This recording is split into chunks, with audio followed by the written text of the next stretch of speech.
Hello friends, welcome to my channel. और आज मैं आपको बताने जा रही हूँ डीबीटी जेआरएफ के बारे में 2025। ये इसका एक एंट्रेंस होता है बायोटेक्नोलॉजिकल एलिजिबिलिटी टेस्ट, बैट बोलते हैं जिसको। तो और ये कंडक्ट करवाता है regional centre for biotechnology Faridabad. तो इस बार भी ये 2025 का नोटिफिकेशन आया हुआ है। इसमें जो कैटेगरी 1 होती है तो वो तो फ़ेलोशिप अवेल कर सकते हैं और कहीं पे भी एडमिशन ले सकते हैं पीएचडी में। जो कैटेगरी 2 होती है वो फ़ेलोशिप अवेल नहीं करेंगे, बाकी जो प्रोजेक्ट्स वगैरह निकलते हैं वो उसमें एडमिशन ले सकते हैं। बट वो पीएचडी के लिए एलिजिबल नहीं होते हैं। इसके लिए जो क्वालिफ़िकेशन है, आपके आपके पास बैचलर डिग्री मतलब बीटेक होना चाहिए, एमबीबीएस होना चाहिए। इसके अलावा जो मास्टर्स प्रोग्राम हैं, MSc, MTech, MVSc, M pharma, या जो इंजीनियरिंग प्रोग्राम हैं जैसे कि कई बार बीटेक बायोटेक्नोलॉजी होती है, एमटेक बायोटेक्नोलॉजी होती है, तो या एमएससी एग्रीकल्चर होता है, एमवीएससी होता है, मास वेटरनरी साइंस, तो वो सभी इसी के लिए एलिजिबल हैं। और इसके लिए जो मिनिमम परसेंटेज होनी चाहिए वो 60% मार्क्स तो जनरल के लिए रखे गए हैं। And EWS and OBC category के लिए भी इन्होंने 60% मार्क्स ही रखे हैं। 55% रखे हैं इन्होंने SC, ST and differentially able जो पर्सन्स होते हैं उनके लिए। तो इस फॉर्म को जब आप फिल करेंगे तो जिनके 60% मार्क्स होंगे अपनी मास्टर्स डिग्री में या बीटेक में या एमबीबीएस में, तो वही एलिजिबल होंगे जनरल कैटेगरी और ओबीसी कैटेगरी के लिए। और जिनके 55 होंगे तो एससी, एसटी उनको फिल कर सकते हैं। एज लिमिट दी गई है 28 ईयर्स है एज लिमिट जनरल और ईडब्ल्यूएस कैटेगरी के लिए। और अगर एससी एसटी कैंडिडेट हैं तो उनको 5 इयर्स का रिलैक्सेशन दिया गया है।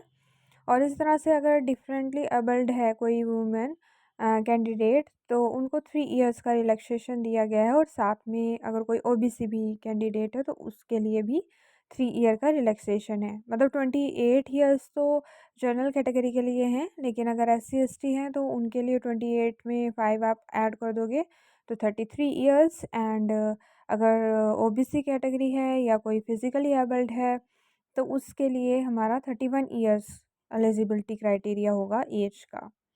अगर हम और बात करें तो डीबीटी 1 जो कैटेगरी होती है उसके लिए जो फेलोशिप होती है जेआरएफ की वो 37,000 होती है 2 इयर्स, फर्स्ट 2 इयर्स के लिए।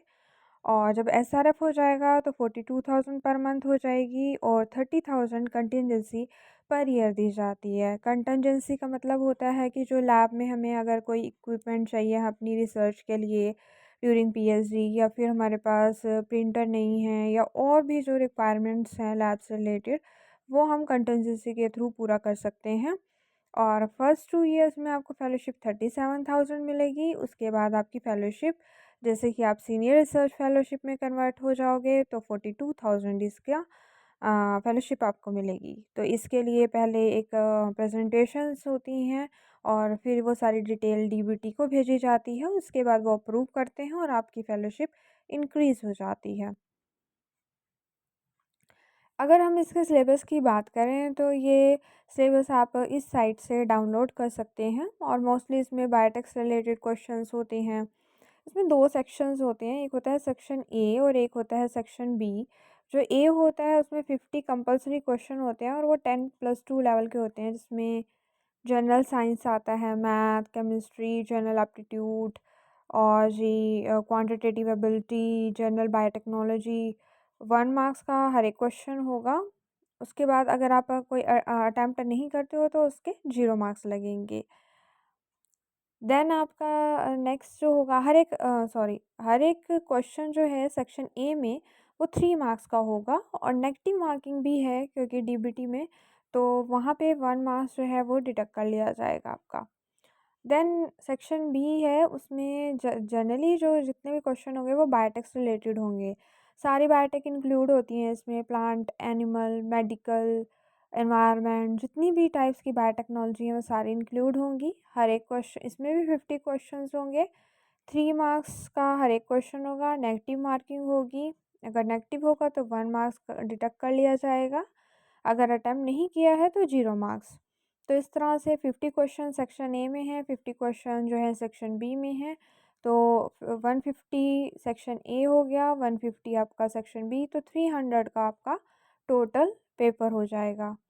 चॉइस ऑफ एग्जामिनेशन सिटीज़ आपको प्रोवाइडेड की होंगी, आप जो चॉइस करेंगे आपको 4 करनी है ऑप्ट सिटी। आपका जो भी प्रेफरेंस होगा उसके बेसिस पे आपको जो है चॉइस सेंटर दे दिया जाएगा। अगर आप पास का चॉइस करते हैं तो पास का दे दिया जाएगा। इसके लिए कोई टीएडीए नहीं होगा। एंड मोड ऑफ़ एप्लीकेशन जो रहेगा वो ये रहेगा कि आपने पेमेंट करनी है, एप्लीकेशन फ़ी अपलोड करने हैं, जितने भी डॉक्यूमेंट्स हैं वो ऑनलाइन ही आपका फ़िल किया जाएगा। इसकी जो फ़ीस रहेगी वो नॉन रिफंडेबल है। जनरल, ओबीसी, ईडब्ल्यूएस कैंडिडेट के लिए है 1300 एंड 630 जो है वो SC, ST and PWD candidates के लिए है। अगर इसके इम्पॉर्टेंट डेट्स की बात की जाए तो ऑनलाइन जो सबमिशन है वो स्टार्ट हो रहा है 28 फ़ेब से, और इसकी क्लोजिंग डेट है 28 मार्च इवनिंग तक रहेगी 5 PM। उसके बाद आपका जो है सबमिशन हो जाएगा, देन उसके बाद आपका क्लोज़ हो जाएगा। एंड अगर किसी को कोई करेक्शन करवानी है एप्लीकेशन फॉर्म में, वो भी ऑनलाइन ही होगी, तो वो 31 मार्च को होगी। और इसका जो एंट्रेंस होगा वो 10 से 1 PM होगा, और ये ऑनलाइन ही होता है एंट्रेंस। मल्टीपल चॉइस क्वेश्चंस इसमें आते हैं, दो सेक्शंस के, section A and section B के। 50 क्वेश्चन सेक्शन ए में रहेंगे, 50 क्वेश्चन सेक्शन बी में रहेंगे। और 13 मई 2025 को ट्यूसडे को ये जो एग्ज़ाम है वो कंडक्ट होने जा रहा है। तो इसका सबसे बड़ा बेनिफिट ये उन स्टूडेंट्स के लिए भी है जिनका सीएसआईआर नेट के लिए प्रिपरेशन कर रहे हैं, तो वो साथ में जो है डीबीटी जेआरएफ भी निकाल सकते हैं। अगर उनका डीबीटी जेआरएफ फर्स्ट कैटेगरी में हो जाता है तो वो आराम से किसी भी इंस्टीट्यूट में, किसी भी डीबीटी फंडेड इंस्टीट्यूट या यूनिवर्सिटी में एडमिशन ले सकते हैं अपनी पीएचडी के लिए। इंडिया में बहुत सारे डीबीटी इंस्टीट्यूट्स हैं, जिनमें आरसीबी भी है, नाबी मोहाली है, बहुत सारे इंस्टीट्यूट्स हैं। तो आप उनमें से किसी को भी चूज़ कर सकते हैं। देन फर्दर वहाँ पे इंटरव्यू होता है, एंड उनके हर इंस्टीट्यूट का अलग अलग होता है, कहीं पे इंटरव्यू होता है, कहीं पे रिटन एग्ज़ाम होता है।